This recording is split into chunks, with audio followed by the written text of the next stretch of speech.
प्यारे बच्चों, नमस्कार।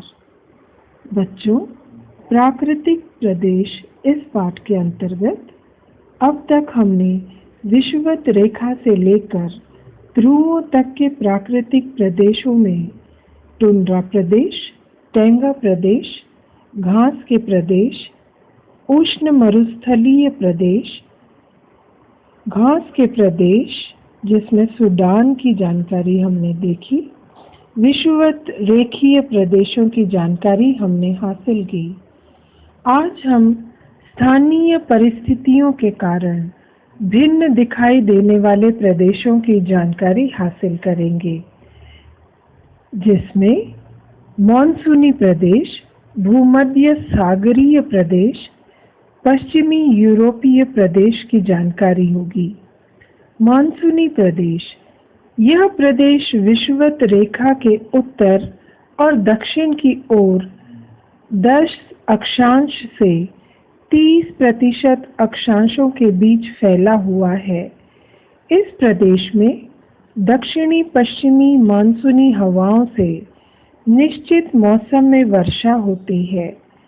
यहाँ पतझड़ वाले और अर्ध सदाहरित वन पाए जाते हैं। इस प्रदेश में विभिन्न पशु, पक्षी और पालतू प्राणी पाए जाते हैं। यहाँ मुख्य रूप से प्राथमिक व्यवसाय करने वाली जनसंख्या पाई जाती है। भूमध्य सागरीय प्रदेश, यह प्रदेश विषुवत रेखा के उत्तर और दक्षिण में 30 अक्षांश से 40 अक्षांशों के बीच स्थित है। इस प्रदेश में ग्रीष्म काल शुष्क रहता है और वर्षा काल में वर्षा होती है। यहाँ मोटी छाल वाले वृक्ष पाए जाते हैं। कम वर्षा वाले क्षेत्र में घासें और पर्वतीय भागों में सूचीपर्ण वनस्पतियाँ पाई जाती हैं। इस प्रदेश में पालतू प्राणी बड़ी संख्या में पाए जाते हैं। यहाँ प्राचीन काल में ग्रीक और रोमन संस्कृतियों का विकास हुआ।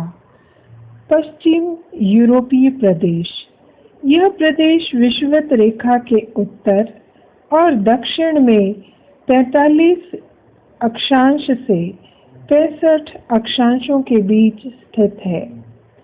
इस प्रदेश में वर्ष भर वर्षा होती है और जलवायु सौम्य है।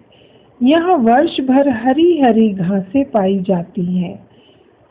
वृक्षों की पत्तियाँ ग्रीष्म काल में झड़ जाती हैं। इस प्रदेश में पालतू प्राणी अधिक पाए जाते हैं। इस प्रदेश में लोग उत्साही और उद्यमी होते हैं। द्वितीयक और तृतीयक व्यवसाय बड़े पैमाने पर पाए जाते हैं। महाद्वीपीय विशिष्ट स्थान के कारण अलग दिखाई देने वाले प्रदेश, पृथ्वी के कुछ प्रदेश अपने विशिष्ट स्थानों के कारण भिन्न दिखाई देते हैं। उदाहरण चीनी प्रदेश, सेंट लॉरेंस प्रदेश आदि। प्राकृतिक प्रदेशों और व्यवसायों की विविधता।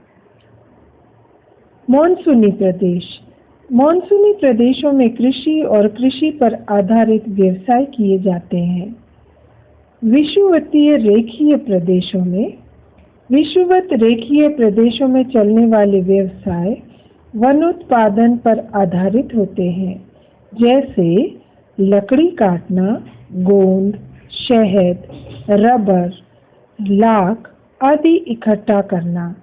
टैंगा प्रदेश, टैंगा प्रदेश में मुख्य रूप से लकड़ी कटाई का व्यवसाय चलता है, क्योंकि यहाँ के वनों में मुलायम लकड़ी मिलती है। टुंड्रा प्रदेश, टुंड्रा प्रदेश में केवल शिकार करने और मछली पकड़ने के व्यवसाय चलते हैं। घास के प्रदेश, वर्तमान समय में घास के प्रदेशों में विस्तृत कृषि की जाती है।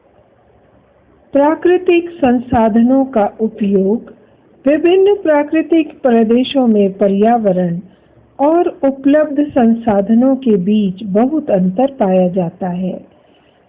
संसाधनों का उपयोग संबंधित प्रदेश के विज्ञान और तकनीकी ज्ञान की प्रगति पर निर्भर करता है। इसी प्रकार उस प्रदेश की ऐतिहासिक और सांस्कृतिक प्रगति का जनजीवन पर प्रभाव पड़ता है। वसुधैव कुटुंबकम प्राकृतिक संसाधनों पर केवल मानव का जीवन ही नहीं, अपितु पृथ्वी के सभी सजीवों का जीवन अवलंबित होता है। अतः प्राकृतिक संसाधनों का उपयोग करते समय हमें अपने साथ साथ अन्य सजीवों के विषय में भी विचार करना आवश्यक है। ऐसा होने पर ही वसुधैव कुटुंबकम की संकल्पना साकार हो जाएगी। बच्चों, इसके आगे की तासिका में हम इस पाठ के स्वाध्याय में दिए गए प्रश्नों के उत्तर हल करेंगे।